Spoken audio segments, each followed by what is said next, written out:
The first game of the MLB season is literally tomorrow. The first game of the season is actually today.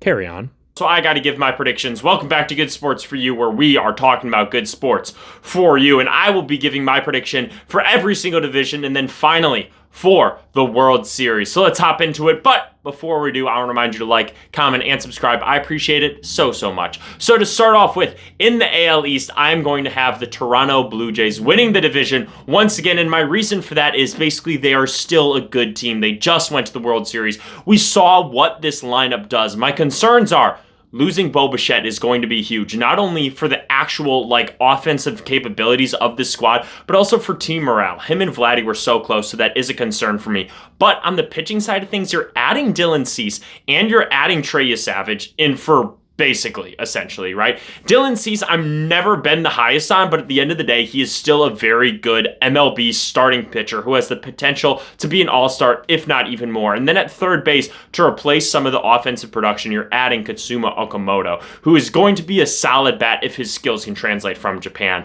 My second place for this division is going to be the New York Yankees. They're basically running it back, but they're essentially adding back Garrett Cole. It's just a question of when he's going to be coming back, and Cam Schlittler will be on the team full-time, basically. And then Carlos Rodon got hurt, though, so that's a bit of a concern, so that's a little bit of a negative. But you're also adding Ryan Weathers, will be solid. But my thing is with the offense, it's a lot of the same pieces, which we saw didn't really work last time, so that's really my only main concern. My third place team is going to be the Boston Red Sox. My concern with them is they're losing Alex Bregman.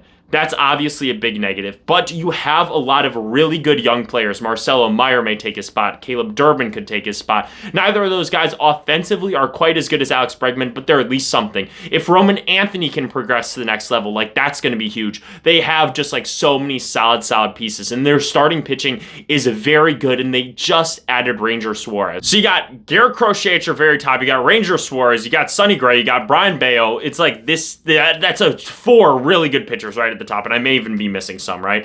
And then we're going to move on to the Baltimore Orioles in the fourth place, and my concern with them is their starting pitching. Yes, they added Shane Baz, but they got rid of Grayson Rodriguez. It's those are concerns there. You also need a bounce back from Adley Rutschman, and I can't put them any higher when all I see is continued negative growth for Adley Rutschman. He came into the league as one of the best catchers in the game, and he's just gone down since, which is a major red flag. You're going to need consistency, but luckily, you added Pete Alonso, which will add consistency to the lineup. He's one of the most consistent hitters of the entire decade, so that is going to be a huge plus for that team, but there are just too many better teams in this division. And then in fifth place, you're going to have the Rays. The fifth place for this division is by no means bad. I still think that the Rays are going to be really solid. They have Junior Caminero, and the Rays are just going to Ray, this feels like a very Raysy team, which is a concern for anyone in this division. Moving on to the AL Central, I'm going to have the Tigers number one. This is easily the best team in this division.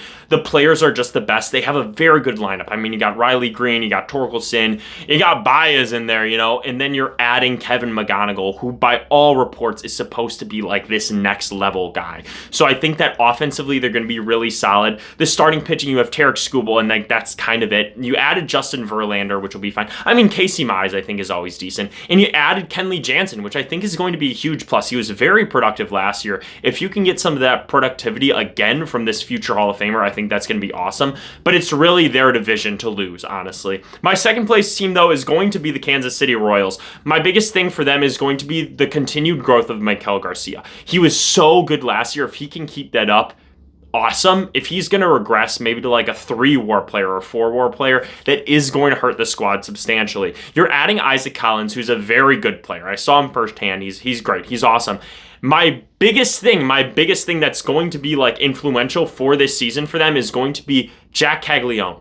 He was so bad last season, right? That anything will be an improvement. He was great in spring training. He was great in the World Baseball Classic. I think that he's just too good. He has the tools so much that he can do better than whatever he did last season, essentially, but we just got to get. We're going to need at least an average season from him if the Royals want to be a good team. My third place team is going to be the Chicago White Sox. I'm really high on them. I liked their offseason a lot. They're actually making moves. They added Sir Anthony Dominguez. They made trades. They traded away Luis Robert, which I think was the good move in the end. They added Luis Angel Acuna, and also you got Manataka Murakami, who is projected to be one of the best bats to come out of Japan. So I think that it's a really good offseason, that they're moving heading in the right direction. I think it's going to be a fun team. I don't think it's going to be the best team, but I definitely think that they're going to be making some noise, especially with the continued growth of their young, talented players. Look at like Colson Montgomery, for example, right? Next up, we're going to have the Cleveland Guardians. They got Jose Ramirez. They got Steven Kwan. They're losing Emmanuel Clase, obviously. But the Guardians are the Guardians. Like, honestly, I could see them winning the division because that's the way that they roll. They're like the Brewers of the AL, right? But their team just on paper is not enough for me to justify putting them any higher. And then my final team is going to be the Twins. I'm extremely low on the Twins. I don't know why. I just don't think they're a very good team. I anticipate Joe Ryan to be traded at some point during the season. It's just not a very good squad. I anticipate them to finish last in the division. And then in the AL West, we're going to have the Seattle Mariners. Great starting pitching, great lineup there to the defending champs. They got rid of Suarez, which I think will be good. He really struggled with Seattle last season. Great player, you know. They brought back Josh Naylor full time. They added Rob Refschneider. It's just a very, very good team. They're easily the favorites, in my opinion, to win the AL West. Next up, we're going to have the Houston Astros. They lost Framber, but you basically gained back Yordan Alvarez. He's such a good bat that it's like, if he can get back to where he was, that's adding a whole entire new player from free agency, essentially. How will Hunter Brown look? We know that he had his huge breakout season this year. He finished high up in the Cy Young voting. How can he replicate that? How can Jeremy Pena do? I have a lot of faith in Jeremy Pena to keep doing what he does, but it's like those players are really going to matter. Next up, I'm going to say the Athletics. I'm really high on a lot of their guys. I think if you just continued the trajectory, continued the growth of Wilson, of Kurtz, of Soderstrom, if Butler can return to where he was, right? And adding Jeff McNeil, I think, is going to be really pivotal. He's adding veteran leadership. I'm really, really high on this team, and I really hope that they do good. I think Luis Severino, he's just coming off of a very solid World Baseball Classic. If he can come in, get out there. He just took down Team USA. I mean, he didn't take down because they lost, right? But he pitched very well against them. I think that he's going to be pivotal. I just really like the Athletics this year. Next up, we're going to have the Texas Rangers. You added Brandon Nimmo, you added Mackenzie Gore, but you got rid of Marcus Semien, which I do think is going to hurt, I think, long term. But Mackenzie Gore, I think, is going to be a really solid piece of the rotation. My biggest thing is the health, though. For everything, you're arguably your top three players are Jacob deGrom, Nathan Eovaldi, and Corey Seager. Great three players. But injuries with those three are absolutely brutal, so they got to be healthy if they're trying to compete. Next up is going to be the Los Angeles Angels. I just think they're bad. I think Zach Neto's very good. Mike Trout, it hurts me to say he's just not the player that he once was. I just think the rest of the team is pretty bad. Joe Adell is solid, but I just cannot see them making any noise in the AL West, unfortunately, this season. Moving on to the National League, I'm going to have the Mets first for the NL West. They're just too loaded of a squad. They added a bunch of key pieces. They added Freddie Freeman. They added Tobias Myers. They added Bo Bichette. They added Marcus Semien. They added Luis Robert. They added Devin Williams. But you're also losing a lot of, Mets players. You're losing Edwin Diaz, you're losing Jeff McNeil, you're losing Brandon Nimmo, you're losing Pete Alonso. Those last three guys especially, those are lifers, for the Mets. Edwin Diaz had been there for a very long time now, which I guess I kind of forget about. I think about him with the Mariners almost sometimes still. But this team, it's a new amalgamation. It's going to be interesting. You still have Soto, obviously. I really think that they're going to be a good squad. I think adding Freddie and Tobias Myers, I think, is a huge plus for them. Because Toby is very, very good. And Freddie, we know what he is, obviously. But I think a lot of people are going to hear about Tobias Myers this season for sure. Next up, I'm going to say is the Atlanta Braves. Again, similar to the Rangers, they just need people to stay healthy. Can Acuna stay healthy? Can Austin Riley had injury concerns really for the first time of his career, right? Can Chris Sale stay healthy? These are the concerns with their team. They added Mike Yastrzemski. You added Jurickson Profar, and then he got popped for PEDs and is basically gone from baseball maybe forever. So it's there are definitely some concerns with their Braves team, but if everything clicks, this is a team that can make it far in the playoffs potentially. Acuna is that good of a player. Michael Harris II kind of had an off season. If he can bounce back, Ozzie Albies had a down season. If he can bounce back, if everything clicks, the sky's the limit for this team. But if nothing clicks, then the floor is way, way down in the earth, right? Next up, we're gonna have the Philadelphia Phillies. I'm just not high on them. They're basically running it back with just an older squad. Everyone everyone is getting older. Harper's getting older. Schwarber's getting older. Turner's getting older. JT's getting older. Like, all these guys are getting older. You lost Ranger Suarez. You still have really good starting pitching, but losing a guy like Ranger Suarez is still going to hurt. You're losing Nick Castellanos, which I think is good at the end of the day. You're adding in Adolis Garcia. It feels like a similar squad, and it just feels like they've been going down ever since they made it to that World Series. I just don't believe in them. Third in the AL East. And then we're going to have the Miami Marlins. Honestly, like, this isn't a bad team. You lost Ryan Weathers, but you have a lot of good key pieces. Xavier Edwards, huge fan. So we're just going to see what's going to happen. If Yuri Perez can break out and have a really nice season, I'm still high on him. Those are my things for the Marlins. I just don't think that it's a bad team. I wouldn't be surprised if they could go out and win maybe like 80 games, try to get to 500, something like that. Next up, we're going to have the Washington Nationals. This is just a bad team. They got rid of Mackenzie Gore, which feels weird because they were kind of like, it felt like moving forward in this rebuild and felt like Mackenzie Gore could have been a piece to build around, but now he's gone. You added in Harry Ford, which I think is good, but it's just a young team that's just not very good. They have talent. They're just not very good. For the NL Central, I got to have my Milwaukee Brewers. Yes, we're losing Freddie Peralta. Yes, we're losing IC. Yes, we're losing Caleb Durbin. But we're also adding in Angel Zerpa. We're adding in Jet Williams, Brandon Sproat, Kyle Harrison. And my thing is with the Brewers, when have they added pitchers who they don't believe they can turn into aces or like top caliber relievers?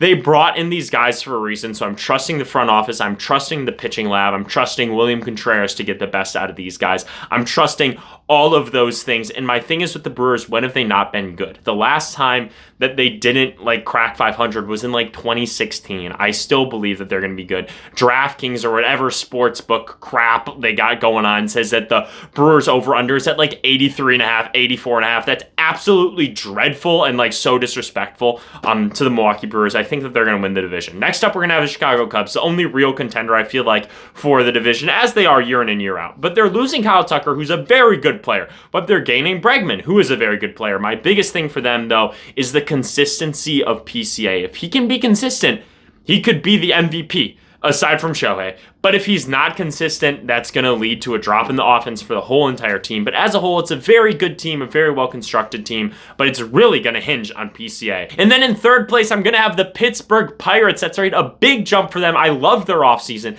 They had a lot of big ads. Ozuna, Lau, O'Hearn. And then the questions are going to be, how can Bubba Chandler grow? We know what Skeens is. He's probably going to win us another Cy Young. And then how is Connor Griffin going to look when he's eventually called up? I just think it's a really good team. Honestly, I could see them fighting for a wild card spot late. I said it here. I could see them fighting for it. I don't know if they're going to get there, but I could definitely see them fighting for it. And then next up, we're going to have the Cincinnati Reds. I was a little higher on them before Hunter Green got hurt, which is a big concern for me. He's been their de facto ace. I know that some of the peripherals for some of their other guys like Andrew Abbott haven't been too high on them, so we could see a regression from them, but you added Suarez on a really good deal, which I love because he absolutely mashes in Cincy, so I think that that's a good deal. I think that it's a solid team. I just don't anticipate them really putting up a fight in the NL Central. And then next up, we're going to have the St. Louis Cardinals. They're just bad. They blew it all up. JJ Weatherhold, I think, will be pretty good. You know, Mason Wynn, you got some good pieces, but they're a couple years away from being a couple years away, is what I'm gonna say. And then next up in the NL West for the final division, the Dodgers are gonna win it. This is the best team ever constructed last year, and then you added in Edwin Diaz and you added in Kyle Tucker. Not a lot to talk about there. And then my second team is going to be the San Diego Padres. I think it's still a very good team. I think it's still a very good lineup. You got Machado, you got Tatis, you got Merrill, you got Cronenworth. Like, you have a lot of really good pieces.